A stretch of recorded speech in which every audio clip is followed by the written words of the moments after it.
Bonjour. Et si aujourd'hui nous abordions un sujet très largement positif qui s'appelle l'espérance. L'espérance, c'est notre soleil en fait. C'est ce qui nous permet d'envisager la vie demain. Évidemment que nous avons tous des vies par moments un peu compliquées. On est obligé de faire face à des situations difficiles. Quelquefois de traverser des épreuves et il faut pouvoir arriver à dépasser ça.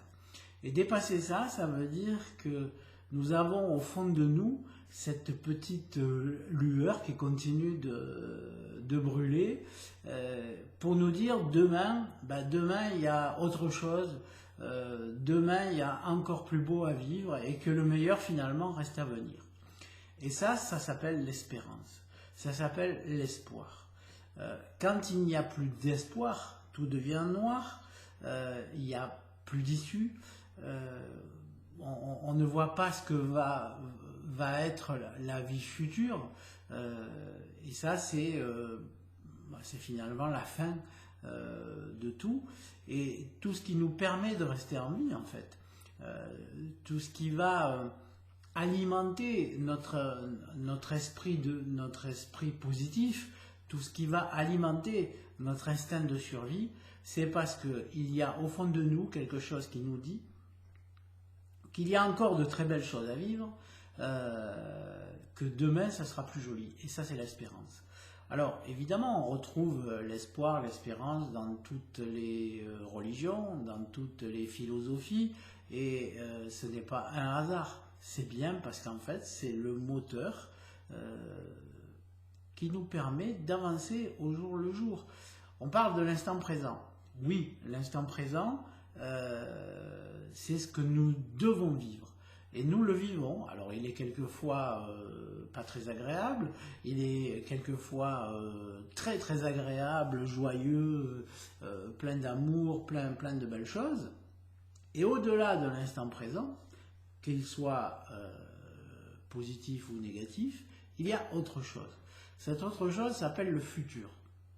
Alors c'est l'instant présent, évidemment, qui va préparer le futur. Ce que nous vivons aujourd'hui prépare ce que nous vivrons demain.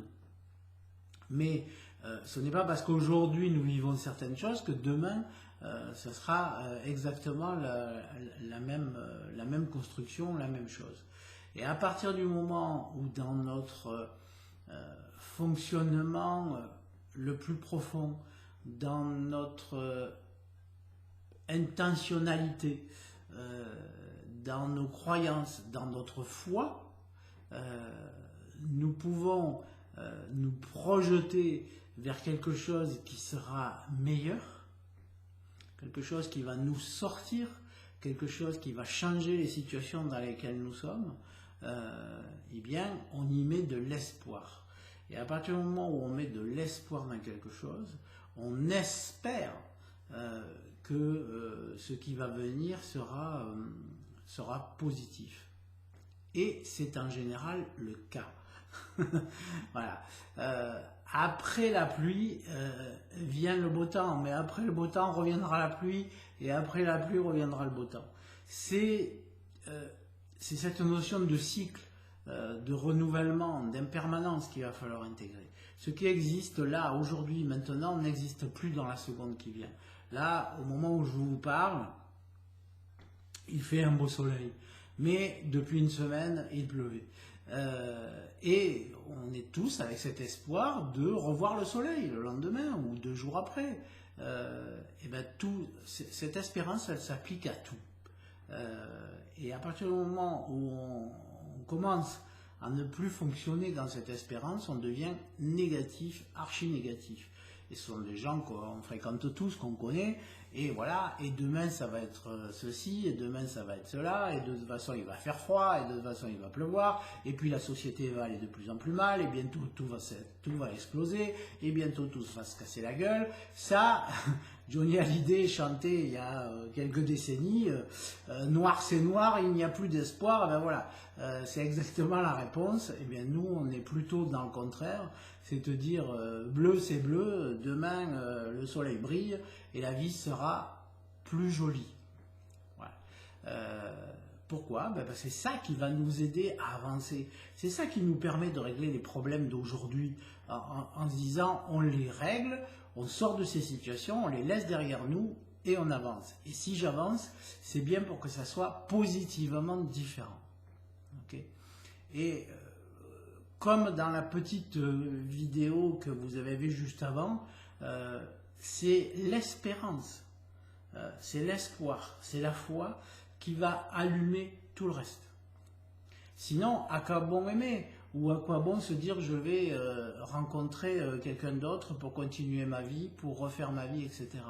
Dans ces cas-là, on rentre chez soi, on se met en boule, on se roule sous une couette et on regarde la télé et il ne se passe rien. C'est bien parce qu'il y a à un moment donné cet espoir et cette espérance d'un lendemain meilleur que je vais bouger, que je vais sortir, que je vais changer les choses dans ma vie. Donc,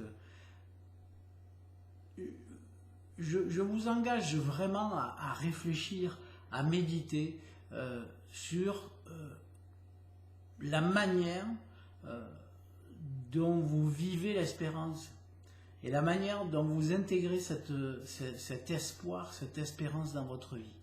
Et à chaque fois que quelque chose vient compliquer votre vie, vient rendre les moments difficiles, pensez toujours à demain. Demain, qu'est-ce que je peux espérer de mieux pour demain? Comment je vais rendre possible que demain soit meilleur? L'espérance, c'est ça. C'est une manière de fonctionner. C'est un état d'esprit. Est-ce que je vois le verre à moitié vide? Et dans ces cas-là, quand est-ce qu'il va être vide et quand est-ce que les choses vont dégénérer? Ou est-ce que je vois le verre à moitié plein et il y a encore de la place pour y mettre plein de choses? Voilà. Donc c'est cet état d'esprit qui nécessite de travailler. C'est ce que vous êtes en train de faire, en travaillant sur vous, en découvrant un certain nombre de choses dans votre manière de fonctionner. Et à partir du moment où vous y intégrez en pleine conscience l'espérance, vous verrez que la vie, elle devient tout à fait différente, elle devient beaucoup plus joyeuse, parce que tout, ou presque, est surmontable, et tout, ou presque, sera suivi par quelque chose de plus agréable. Voilà. Donc, continuez à travailler sur la connaissance, sur la découverte de vos fonctionnements, sur l'analyse de vos mécanismes de fonctionnement. Et puis, je vous dis à très bientôt dans une autre vidéo. Au revoir.